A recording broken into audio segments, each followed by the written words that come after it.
आणि एकीकडे हे तळीराम अशा प्रकारे शक्कल लढवतात, तिकडे चोर सुद्धा आता शक्कल लढवायला लागलेत। अशीच एका अनोख्या चोरीची बातमी आहे, कारण चोरी केल्यानंतर चोर तब्बल 10 तास घरातच लपून होता, तरी देखील तो सापडला नाही।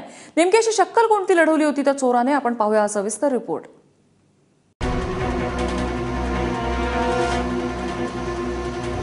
ही कोणतीही बँक नाहीये, हे पोलीस ठाणे आहे। आणि ही रक्कम एका चोराकडून जप्त करण्यात आली आहे।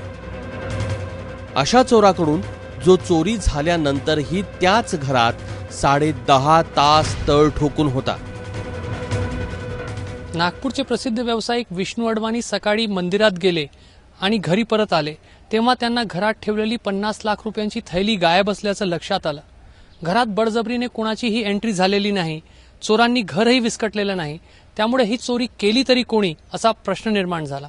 हम सवेरे मंदिर में गए, मंदिर है हमारा, वहाँ पे पूजा करने गए तो थैली हमको दिखी नहीं। तो घरवाली ने बोला, भाई थैली तुमने उठाई क्या? तो मैंने बोला नहीं। तुमने बैंक में भरे क्या पैसे? मैंने नहीं भरा हूँ। तो वहाँ से ध्यान में आया कि थैली गायब है। पोलीस आले, चौकशी सुरू झाली आणि त्याच वेळी त्यांच्या हाती लागलं सीसीटीव्ही फुटेज। थोडासा अभ्यास केल्यानंतर हा चोर म्हणजे अडवाणी यांचाच ड्रायव्हर असल्याचं समोर आलं।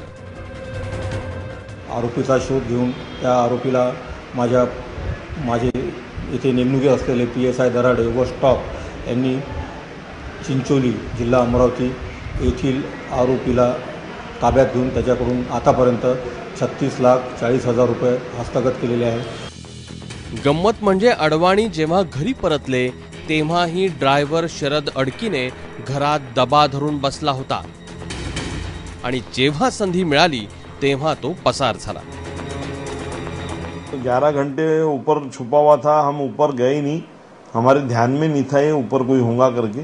हमने सीसीटीवी कैमरे देखे, सवेरे उसकी एंट्री देखे 10 लाख के 17 मिनट और वापसी उसकी सीसीटीवी में 8 लाख के 42 मिनट को दिख रही है। घरातल्या प्रत्येकाच्या वेळेची, घरातल्या प्रत्येक दरवाजाची, कपाटाची शरदला खडानखडा माहिती होती। त्याच माहितीच्या जोरावर त्यानं डल्ला मारला, पण सीसीटीव्हीच्या नजरांनी तो उधळून लावला। रजत वशिष्ठ, ABP माझा, नागपूर।